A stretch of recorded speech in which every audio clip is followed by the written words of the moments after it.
Hello and welcome. You are listening to Moodally Matters, the podcast that recognizes that your mood matters.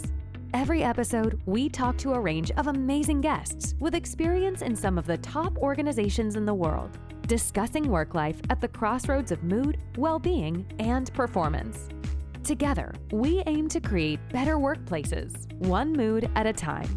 Let's get started with your host, Moodally founder, Erica First. Hello and welcome. I'm Erica First, your host of Moodally Matters. I feel incredibly honored to introduce today's guest, Morphology Consulting founder, Katharine McKee.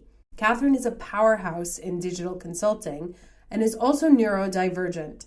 Today, she openly shares with us for the first time her personal experiences and her precious advice, both for managers and fellow neurodivergent employees, how they can best set themselves up for well-being at work. And now on to the episode. So hi, Katie. Thank you so much for being here with me today.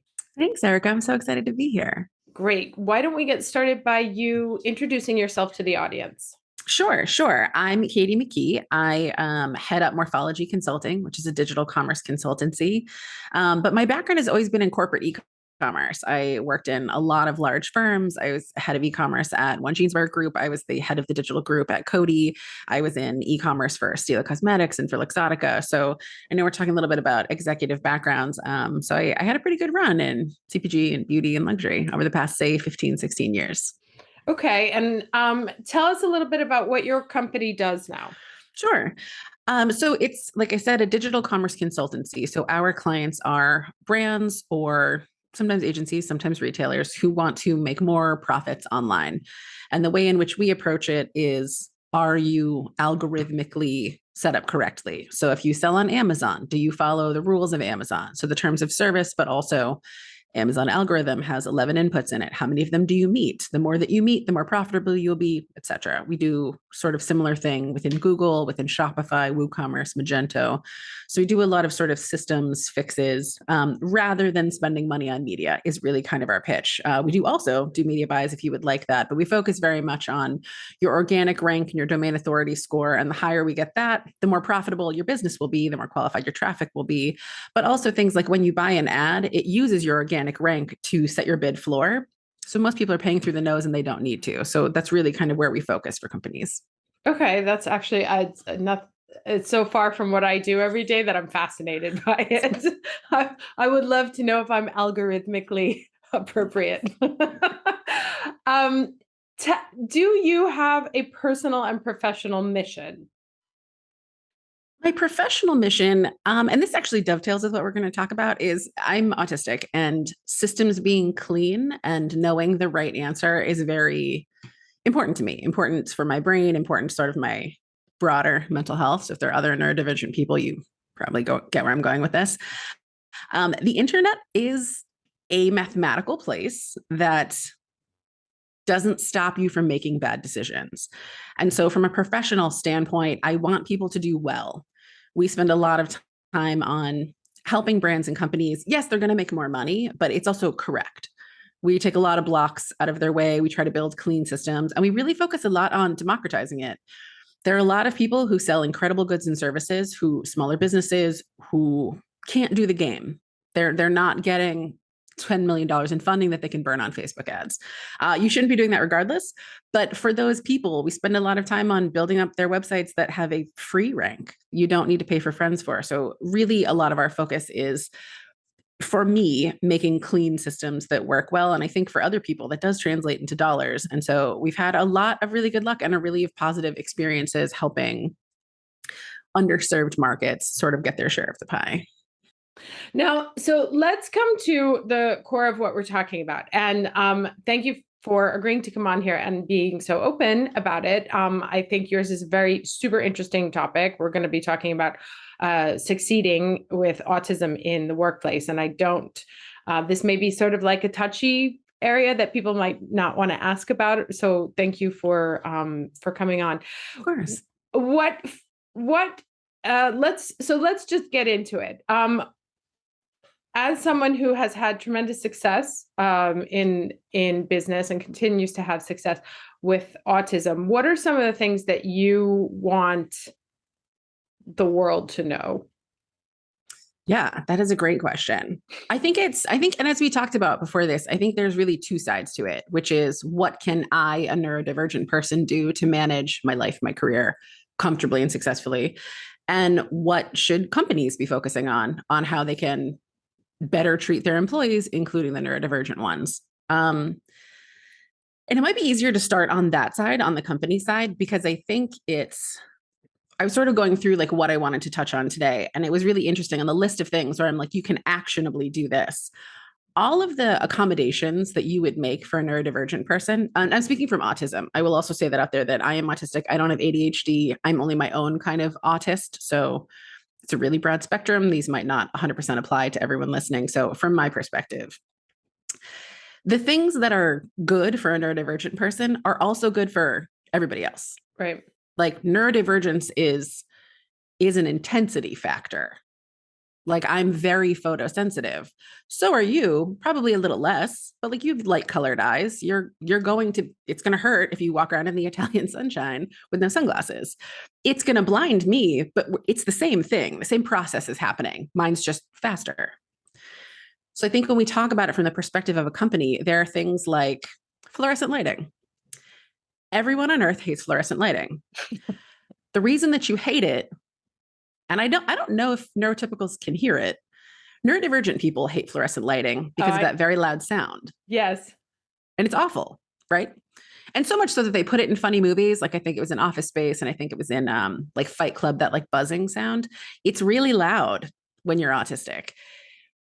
Outside of it being annoying, though, that vibration and that frequency is not good for your nervous system, anybody's nervous system. Yeah, it activates an anthropological predatory stimulus. Yeah, it is horrifying for everyone's nervous system. So the answer is, the longer one is get rid of fluorescent lighting. The shorter one, though, is like, don't be weird if people want to wear noise canceling headphones. Yeah. And I think there's a social aspect to it. And this is where I think neurodivergent people get stuck, is there's a social aspect to it where you might have a boss that will say something like, well, you're the only one. The neurodivergent takeaway from that is that you don't need to explain boundaries and you don't need to talk through why. The answer is, yeah, it helps me concentrate. Thanks. Yeah. Just leave them on your head. And I think and this is sort of like the push and pull of both, as an autistic person who's incredibly sensitive. And I think there's another sort of like misunderstanding in there that I hear a lot, that autistic people are not empathetic. It's actually the opposite. Most autistic people are so empathetic that they're like mind melding with the person that they're empathizing with. And that's not appropriate for daily life. You should not be that connected to every human being. You should not do that at work. So we get stuck in a like, words don't all mean the same things to everyone. You can set boundaries for yourself without explaining them. And it doesn't make you rude. It doesn't make you a jerk. It doesn't make you a problem. Someone is stating a preference and you state your preference back, and that's it. And I think, and I will speak for myself and for some other autistic people I know, you sort of see the other person react and you feel like you need to take on their emotional state. You don't. And it's actually important that you do not. So from a neurodivergent standpoint, you do not need to take responsibility for other people's emotions. And that's true for everybody too. But I think autistic people feel like they have to, because neurotypical people emote a lot physically. And I can't think of a polite way to put this, so I apologize if I hurt anyone's feelings. Neurotypical people don't mean it. And I'm saying this to neurodivergent people. When someone in an office is incredibly excited, they're not. It's not real. They're not lying. They're not faking it. But work excited is not the same thing as like running in a field excited. So when you feel like you have to mask at work, you're trying to mask against their mask. You don't need to. It's not real. Excited at work is 1% excited for a neurotypical person. They're just loud about it. You don't need to match that energy, and you're not going to be able to. Like that contributes to a huge amount of burnout, is this feeling that I have to like lie, be inauthentic, be someone I'm not, and put all this energy into it. You absolutely do not need to do that. And I will say, because this has helped me the most in corporate environments, and I wanted this. So I will also pause here and say, I wanted to be an executive. I wanted to be promoted. I wanted to move up the corporate ladder. That's not true for everybody. So I'm speaking only from that perspective. If you are positively neutral, people will just project their emotions onto you. Neurodivergent people. Neurotypical people do that to each other all day and they're aware that they're doing it. Neurodivergent people don't. I'm not putting anything out. When I'm like in a rest mode, I don't have any emotions that are going out. So my rest mode, I'm going to look like Wednesday Addams because I'm not doing anything. So I'm going to be like when I'm thinking. Right. For neurotypical people, that is not a pleasant face to look at. You will take my facial cues and you will think bad things. It's a negative looking face. I'm not doing anything negative, but it seems disengaged or sad or unhappy or whatever. And I don't feel those things. Like the Pavlov experiment where Right. you project what you're seeing. Yeah. Right. And I think for neurodivergent people, just bear in mind, you can do that in the other direction. If you hold your face with the corners of your mouth turned up a little bit, you don't need to think happy thoughts. You don't need to feel anything. You can just hold still like, and everyone around you will project happiness and love and excitement and engagement. They're going to do it anyway. So do it in a way that is least damaging to you, least masking to you. And I always sort of want to like narrow it back down that like, if I want to succeed as a neurodivergent person, there are things that I will have to do, right? Like I can't expect the world to change for me. And I don't think anyone wants that, but also like, I think that's bad advice when we're like, you should be 100% your home self at work. No one should. And no one is, right? Like everyone is masking. Everyone is code switching to professional when they're at work. Like barbecue you is not cubicle you. 100%. And they shouldn't be. Right. Right. I think neurodivergent people get stuck in being like, it's a brand new, different character. You don't have to do that. You can actually be mostly, I mean, honestly, and I will say this as like a funny caveat, autistic people make incredible leaders. And the reason for that is that they are not emotionally reactive. They generally always are pretty calm and objective. It can feel bad. If you don't show facial empathy to people, that will feel bad and that makes it difficult. But you probably aren't caught up in people screaming in an SNOP meeting. All right, if the mascara is late, the mascara is late. What does it cost? That's a great leader. That calm, secure vibe, that grounding energy is incredible for teams. You can be yourself and do that. You just want to make sure you're setting other people up for success too. And if that literally just takes turning up the corners of your mouth, it's a small ask, I think. And I think when we think of masking, we think of it as this incredibly difficult thing, which it can be, but we're probably running too far in the other direction. You don't need to do all of that. You can do a sort of smaller part of it. And I think for companies too, sorry, I realize I'm jumping around, that like outside of being fine with headphones, there are also things like have a no meeting day. You should probably have several no meeting days. I understand that that is a very hard thing to sell in, but a no meeting day is for focused work. If you have any kind of partial work from home or remote schedule, it makes the calendar much easier to manage. You know where people are. They don't need to be in the office probably on that day because there's no face-to-face meetings. But also, and I wish I could remember the study that this is from, for anybody, so neurotypicals is who they measured. If you are in a focused flow and someone comes in and interrupts you, so like a phone call, they come to your desk, urgent, whatever, you break your flow, you deal with them, you go back to it. It takes 27 minutes for you to go back into what you were doing. And that's a neurotypical person. A neurodivergent person takes even longer. None of us need to do that. And I'm speaking from a corporate thing. Like I imagine if you're a doctor, you might have to do that, but in a like, we sell mascara kind of place, nothing is an emergency. Nothing needs to happen. So like be respectful of boundaries. The whole vibe of like, if you're not getting an answer, walk over to their desk. Don't. You should not feel like you have freedom to interrupt everyone around you constantly. That again is not a hard boundary. Like people need to be told that twice before they get it. And you don't need to be rude about it. So like from an HR perspective, you can calmly be like, hey, let's be respectful of communication styles. Don't download Slack. That's a gigantic waste of time. And it's just pinging everyone's brains. So like, yeah, it's bad for neurodivergent people. It's also bad for everybody else. Yeah, because I have this conversation. There's a lot of people who love Slack. I loathe it because I just feel like I can't get anything done. It's just constantly going off. What's your take on that? Like, how does it work for I mean, in a neurodivergent situation? Slack is one of those funny things, and I'm glad you said it like that. I'm autistic, so I am always overstimulated. Anything else, a bing, a chime, a flashing light, is truly putting my brain into crisis. ADHD people are the opposite. Right. They're always understimulated. There are a lot of people that maybe aren't fully ADHD that love the binging, the bonging, the flashing lights, 84 emails, like all the things that are happening, and they work very well in it. Like that helps them concentrate. So I would say that we also probably need a little more freedom of everyone into doing the thing that's best for you and not forcing it on other people. If you hate Slack, turn it off. And it would be inappropriate for me to punish you. If someone wants the constant flow of attention and excitement and whatever, cool. They can leave it on. And if they can like chat with their friends and listen to music and do their work and do their emails at the same time, and that helps them, then like, cool, do that. But I think it's important that we need to stop being like, everybody gets offices. The extroverts and the ADHD people are going to lose their minds. They're going to hate it. The introverts and the autistic people will probably love it. We're not all the same. Open floor plans are nightmare fuel, I think, for everyone alive, but maybe not. Maybe there are some people who like it. I think it's more about, and maybe the next layer is like trusting your employees. And I think it's the same with the working remotely thing. That like, you don't need to see that I'm on Slack to know that I do work. Because we work in the same company. Well, we don't anymore because I have a consultancy. But when I did, and for my employees, I know if you did or did not do your work. Right. That's what I pay you for. I personally don't care where you are or what you're doing. If it took you 15 minutes to do your sales pipeline for the year, cool. If it takes you all year, also cool. I don't need to measure you by some other metric, like did you or did you not do the thing I pay you to do? And I think companies sort of need to stop creating proxies for things when like, you should train your managers.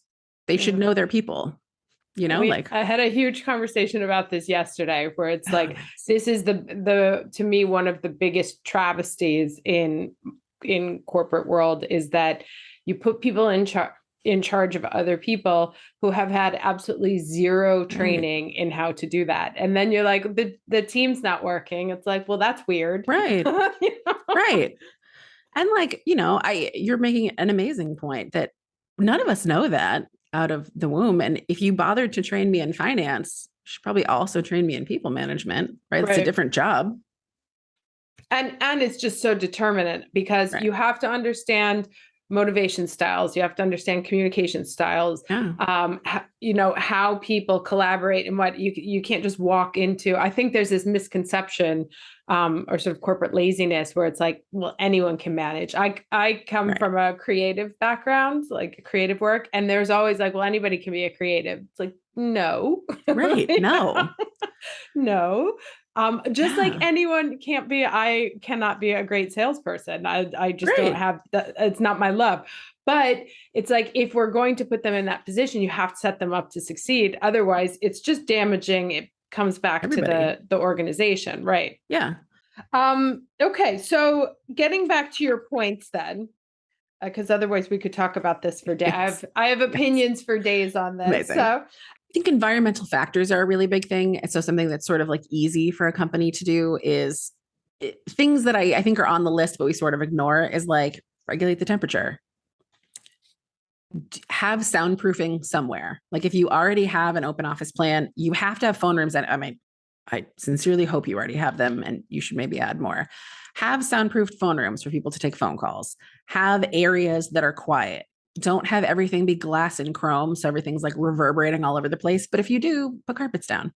You know what I mean? Like do things. And it's going to be the same for everybody. It's distracting and uncomfortable for everyone.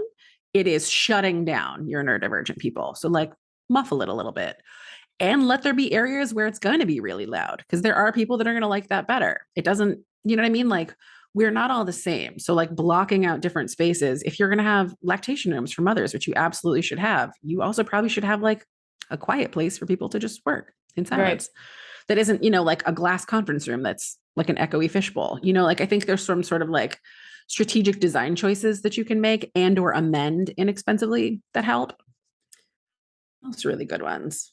I will say corporate outings. I think there is a lot of effort made to force emotional bonds within teams. And I don't want to poo-poo that entirely, but I think we need to approach them intelligently. A lot of people at work don't care about you. Not in a mean way. In a, like, they literally don't. They're there to get paid. They do a good job. They're going home at the end of the day. If you want there to be bonding, have it be during office time and have it be something that universally people can like. Not everyone drinks alcohol. Not everyone eats meat. Not everyone likes pizza. But there are things that people universally find fun. Wait, Games. what? Not everybody likes pizza. How dare you? Take that back. Yes. Take my pizza away from me. People do feel loved from a corporation. It is nice to feel like you're not a cog in a wheel. It's very painful to feel like they're going to offer you attention or affection and have it be something you wouldn't receive. And I think that goes quintuple for neurodivergent people, where you're like, you're rewarding me by making me go like beer bowling on a Saturday. Like, okay. Like, you're going to have a lot of people that react like that instead of being like, come on, be cool. Not everyone thinks that's fun, John. So like, maybe we should do some other things that would help you bond. Like, a lot of games people find super fun. A lot of competitive things people find super fun. Things like scavenger hunts or whatever. Like, there are a lot of things that you can creatively do that will bond your team, that aren't booze, that aren't parties, that aren't, like, off-putting to large subsets of people. And mix it up. Like, I'm not saying never have a happy hour, but I am saying, like, be cognizant of I was in one corporation where one of the leaders was obsessed with a happy hour, and you had to go. It would be on your review if you didn't go. You had to go. And I'm going to say the last one we went to was silent, sullen people standing there for the 45 minutes, like, this is fun. Right. You're like, I don't know that this is accomplishing what you wanted it to accomplish. Feel bonded now. Right. We all hate you. So there's that. We do have one thing in common. Yes. That did help, but probably was not where they were going with that. That's funny. Now, okay, so if you are neurodivergent, is it something you feel obligated to share with your coworkers and your boss? Because my question is, how do we make allowances if we don't know that the situation exists? Yeah, I think that's an incredible question. I will say, though, that all the allowances that we talked about were for everybody. So truly, that is going to take care of 80% of the problem. I will also say that while I have only ever verbally told one person once in an office, I've been called a computer and a robot my entire life, affectionately. But I wouldn't say that nobody noticed. Like, I also have had, very animated coworkers. Like, people can already tell. And that's not meant to be outing of anyone. Right. It's meant to be that I think most people notice and don't care. I don't think that I think we're in a place where there's less stigma, probably, where it's not as tricky to get through it. And I think if we're able to manage ourselves, manage our stress, manage the risk that we take on, manage the amount of burnout that we're giving to ourselves or feel like we have to give to ourselves, you're not going to have like the blowouts. You're not going to have the like meltdowns that I think people probably associate with autism, et cetera. I have absolutely had them. And people did notice. I will also say that, and this might just be the teams that I was on, but people were very kind and very warm. I do one lightly funny story. And hopefully the person that did this does not see this because he was mortified. But we had these like pods in this open office space, and my pod was like 3 away from this other guy, and we both worked late a lot. And the pods were open underneath. They were like raised desks, which matters because when I do deep focused work, I stim very heavily. And I do this, like, I can't really do it when I'm not doing it, but I do this like hand thing. And I like to do it in front of my face, but I don't do that in an office because people would think I looked weird. Right. So I would do it underneath my desk while I was thinking. This guy one day sits up and is like, McKee, what are you doing? That thing with your hands. Is that like a concentration technique? Like, can you show it to me? And came over to my desk, and his boss and my boss like burst out of their offices, presumably to be like, hello, please stop talking about people's disabilities. Right. And I started laughing and I was like, well, it's autism, but I can probably show it to you. And I, in fairness, thought it was funny. And he was a wonderful person. I think it was probably his least favorite moment in the office. But all that to say that like people can see you, like, and it mostly doesn't matter. He was fully sincere. He was fully like, I watch you do this thing all the time when you work late at night. Like, does it make you think better? And I'm gonna be honest, neurotypicals, it does. So you might want to try it. Get on board. Yeah. You heard it here first. Yes. I think, well, I mean, obviously the world is changing and the workplace environment is changing. It's challenging because we have 5 different generations in any building right now. Sure. But I think that it's become relatively commonplace to be like, I'm not like that. I don't want to do that. Right. Without you being like, like mean girled out of the club.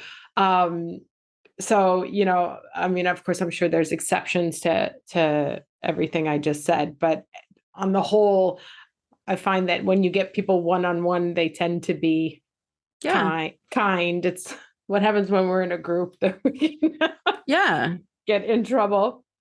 You make a really good point there. And I think in line with what you're saying, and I'm only saying this from my end of the spectrum, is that saying it with confidence is the key. Yeah. Like you're not apologizing. Right. And I'm not mad about it either. I'm just not going to take my headphones off. Or things like I used to work in the Empire State Building in a beautiful office, glassy, really pretty. Again, very photosensitive, cannot be near sunlight, cannot be near any other light. And my desk was in front of a window. So I would just close the shade to my window. I think maybe 3 times, like someone who sat behind me would go to open my window and I'd be like, oh no, I want that closed. And we would like stare at each other for a minute. And there was this one person, it was very sunny. She really liked it. And she'd be like, oh, but the sun. And I was like, yeah, I prefer it closed. There was no fight. There was no negative interaction at all. She stated a preference. I stated a preference. We both went back to living our lives. And like, it was fine. And I remember I'd been traveling for a week and came back and all the windows on my side, we had like one long wall. Right. And I only ever closed my shade, but all of them were open. And one of the guys at my pod was like, you better close that before Katie gets over here, laughing. And everyone's laughing and it's really funny. And she was like, oh, I thought you were back on Monday, and walked over and closed it. And like, we are friendly people. Like, I think we build things up sometimes, particularly if you feel like you're different, you can build up kind of an insecurity around it. And like, you don't need to. 99% of people don't care and are positively neutral. People are 0 and they're ready to be happy. Most people are not trying to move you in a bad direction. So like, you don't need to either. Like, I think it's, Okay. So thank you. So I'm going to stop. Can you share your company information, how people can get in touch with you if they're interested in working with you? Yeah, absolutely. The company is Morphology Consulting, Morphology. The website is Morphology Labs. You can find us on Twitter, Instagram, LinkedIn. We're all over the internet. And we focus a lot on systems. So really, best case scenario is that you have a D2C site, or you're on Amazon, or you're a brand that is in retail and wants to go online, or is online and wants to go into retail.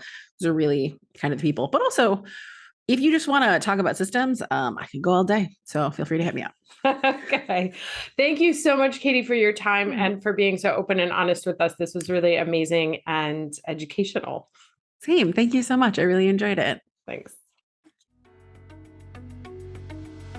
Thanks so much for tuning in to this episode of Moodally Matters. If you're enjoying the show, please feel free to rate, subscribe, and leave a review wherever you listen to your podcasts. We really appreciate that effort, and we'll catch you in the next episode of Moodally Matters.